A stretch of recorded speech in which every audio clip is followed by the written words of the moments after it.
그렇다면 비서실의 또 다른 직원들 역시 고소인의 사정에 대해 전혀 모르고 있었던 것일까? 하지만 고소인의 주장은 달랐습니다. 지난달 22일 2차 기자회견 당시 고소인은 비서실에 무려 20여 명의 직원들에게 피해 사실을 호소했다고 밝혔습니다. 피해자가 성고충을 인사 담당자에게 언급하기도 했습니다. 직장 동료에게 불편한 내용의 텔레그램 문자를 직접 보여주기도 했습니다. 속옷 사진도 보여주면서 고충을 호소했습니다. 그러나 담당자들은 피해자에게 남은 30년 공무원 생활 편하게 하도록 해줄 테니 다시 비서로 와달라. 몰라서 그러는 것이다. 예뻐서 그랬겠지. 인사이동과 관련해서는 시장에게 직접 허락을 받아라. 이게 결국 피해자에게 돌아온 대답들이었습니다. 고한석 비서실장과 임순영 젠더특보를 비롯한 별정직 공무원은 총 27명. 이들은 모두 박 전 시장이 직접 임명한 특수 경력직 공무원으로 정치권, 시민단체 등 박원순 전 시장과 관계가 있는 사람들이 대부분이었습니다.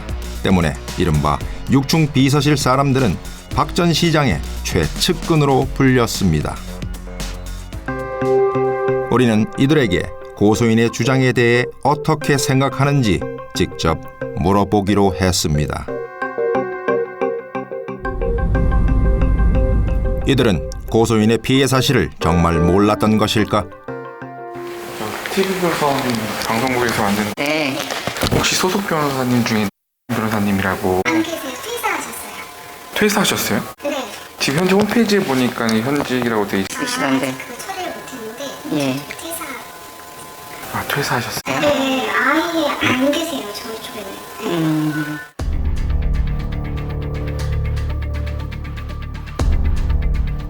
우리는 사건에 대해 알만한 이들을 찾아 여러 번 인터뷰를 요청했고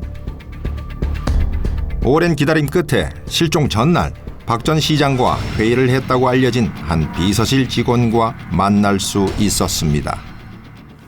비서관님 안녕하세요. TVB 박지영 기자입니다. 비서관님 조금만 여쭤볼 수 없을까요? 당시 그 회의 참... 경찰에 다 얘기했어요. 네. 그 8일날 그때 회의에 경찰은 뭐라 다 하시고 있어요. 그럼 저희 6층에 계실 때는 이번 피해 사건은 전혀 모르셨던 거예요? 어떻게 알아요? 모르셨어요? 최초 인지하시게 된 게 언젠지만 좀 여쭤볼 수는 없을까요? 그러니까 설명을 해주실 수는 있지 않아요? 다 말할 필요가 없을 겁니다. 지금은 얘기할 상황이 아니고요. 그러니까 저희가 비서관님께 들을 수 없는 거예요? 그거를?